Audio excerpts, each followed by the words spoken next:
उत्तर प्रदेश में सरकार के गठन को लेकर दिल्ली में हलचल तेज हो चुकी है। उत्तर प्रदेश के मुख्यमंत्री योगी आदित्यनाथ भी आज दिल्ली आने वाले हैं। कई आला नेता आ रहे हैं। हमारे साथ दिनेश शर्मा इस वक्त दिल्ली में मौजूद हैं, उनसे बातचीत करेंगे। सर, आज एक अहम बैठक होने जा रही है उत्तर प्रदेश के, जिस तरह से सरकार का गठन होना है, क्या कुछ मुद्दे रहेंगे इस बैठक के दौरान?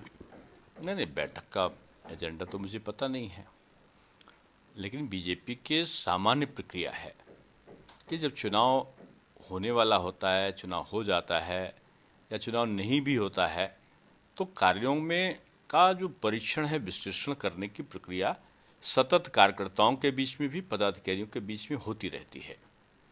तो एक सामान्य प्रक्रिया है ये।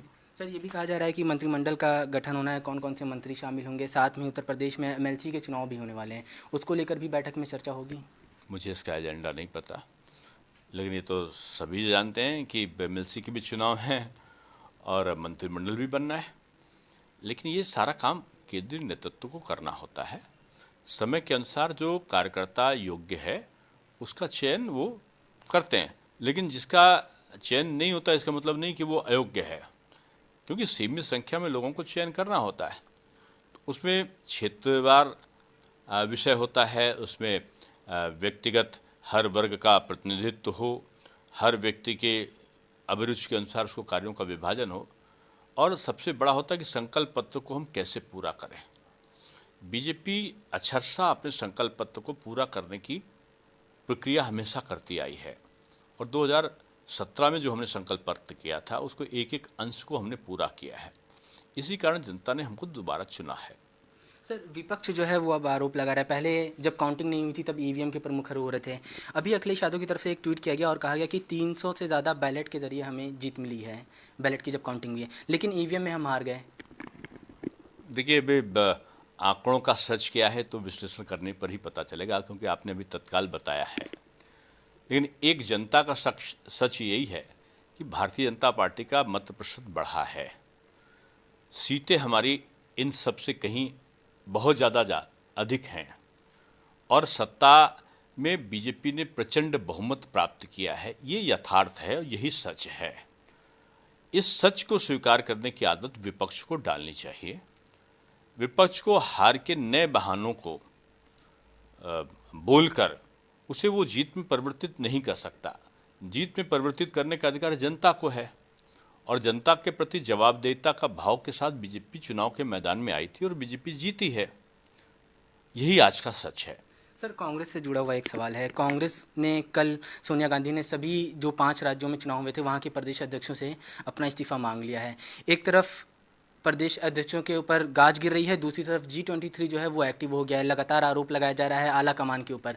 और बचाव में उत्तर प्रदेश के जो चुनाव प्रभारी थे भूपेश बघेल, वो कह रहे हैं कि कांग्रेस घर है, घर घर में कांग्रेस है, सिर्फ G23 जो है वो डिनर तक रह गया है। घर के अंदर तो हो सकता हो, वो बाहर नहीं निकल पाया। 403 सीटों में, अगर मैं सही हूँ, हो सकता आंकड़ा गलत भी हो, 387 सीटों पर कांग्रेस की जमानत जब्त हुई है। और मैं समझता हूँ उत्तर प्रदेश में एक इतिहास में कांग्रेस ने आज सबसे बड़ा रिकॉर्ड हार का बनाया है।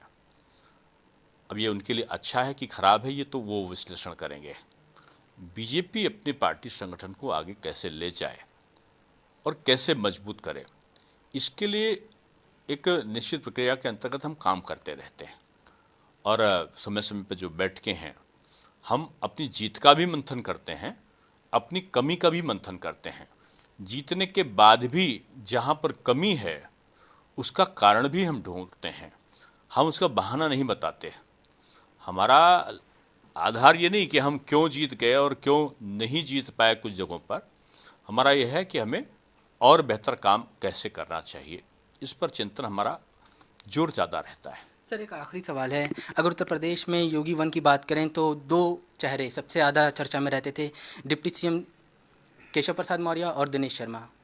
इस बार आपकी क्या भूमिका होगी जब सरकार का गठन होगा? तो देखिए, मैं समझता हूँ कि बीजेपी का सबसे बड़ा सौभाग्य एक ही है कि माननीय मोदी जी का सबल मार्गदर्शन, निर्देशन, और योगी जी ऐसा सबल नेतृत्व करता उत्तर प्रदेश में। बाकी सारे लोग कार्यकर्ता हैं जो पूरी पुरजोर से एक संगठन शक्ति के आधार पर एक दूसरे का पूरक बनकर काम करते हैं और जिनको जो जिम्मेदारी मिलती है कार्यकर्ता उस जिम्मेदारी का निर्वहन करता है। बीजेपी कैडर बेस्ड पार्टी है। बीजेपी में मैं नहीं चलता, बीजेपी में हम चलता है और हम मिलकर प्रयत्न भी करते हैं और प्रयत्नों को जनता के सिरे से लेकर उसमें प्रविष्ट होने तक, उसके कार्यों के निष्पादन तक हम प्रयत्नशील रहते हैं। सर, इसी से जुड़ा हुआ एक सवाल है। केशव प्रसाद मौर्य जो हैं चुनाव हार गए, विपक्ष आरोप लगा रहा है कि डिप्टी सीएम चुनाव हार गए, कई मंत्री चुनाव हार गए, तो बीजेपी जीती कहाँ? इसको दूसरे शब्दों में देखिए, ये बीजेपी का कार्यकर्ता ही कर सकता है। आपका चैनल रहा होगा, जिस दिन उनके वहाँ पोलिंग हो रही थी उस दिन भी वो दूसरे को प्रत्याशी को जीत दिलाने के लिए वो अपनी सभा कर रहे थे, तो आप उसका भी विश्लेषण करिएगा। और जो विपक्ष के बड़े नेता जो चुनाव के मैदान में अपना परंपरागत सीट को छोड़कर दूसरी जगहों पर जो लड़ने जा रहे थे, उनसे पूछिए, वो अपना चुनाव क्षेत्र का मैदान छोड़कर कहीं जा नहीं रहे थे। एक कार्यकर्ता का भाव जो होता है, एक संगठनकर्ता का कौन भाव होता है, वो आप उनसे सीखने की ज़रूरत है, हमारे बीजेपी के नेताओं से। बीजेपी का नेता पार्टी की जीत में अपनी जीत देखता है, उसकी अपनी व्यक्तिगत ना हार होती है ना व्यक्तिगत उसकी जीत होती है। बीजेपी की जीत और कार्यकर्ताओं को दिए गए आश्वासन के आधार पर उन कार्यों का संपादन, यही उसकी विजय का आधार होता है। बीजेपी का कार्यकर्ता ना तो जीतता है ना तो हारता है, नेतृत्व की नीति और सिद्धांत जीतते हैं और जो विपक्ष के गैर जरूरी मंसूबे होते हैं वो हारते हैं। सर, बस ये आखिरी सवाल है कि शपथ ग्रहण समारोह कब होगा? होली के बाद? अब ये तो केंद्रीय नेतृत्व तय करेगा, जब भी वो बैठेंगे प्रदेश के साथ में तब वो उसको निर्णय करेंगे, इसकी जानकारी मुझे नहीं है। चलिए, हमसे बात करने के लिए शुक्रिया। तो ये थे उत्तर प्रदेश के डिप्टी सीएम दिनेश शर्मा, जिनका कहना है कि बीजेपी के किसी भी नेता की अपनी हार नहीं होती, वो अपनी जीत और हार को पार्टी के रूप से नज़रिए से देखता है। अगर पार्टी जीतती है तो उसकी जीत है, पार्टी हारती है तो उस नेता की भी हार है। कैमरा पर्सन राहुल के साथ अवैस उस्मानी, भारत समाचार, दिल्ली।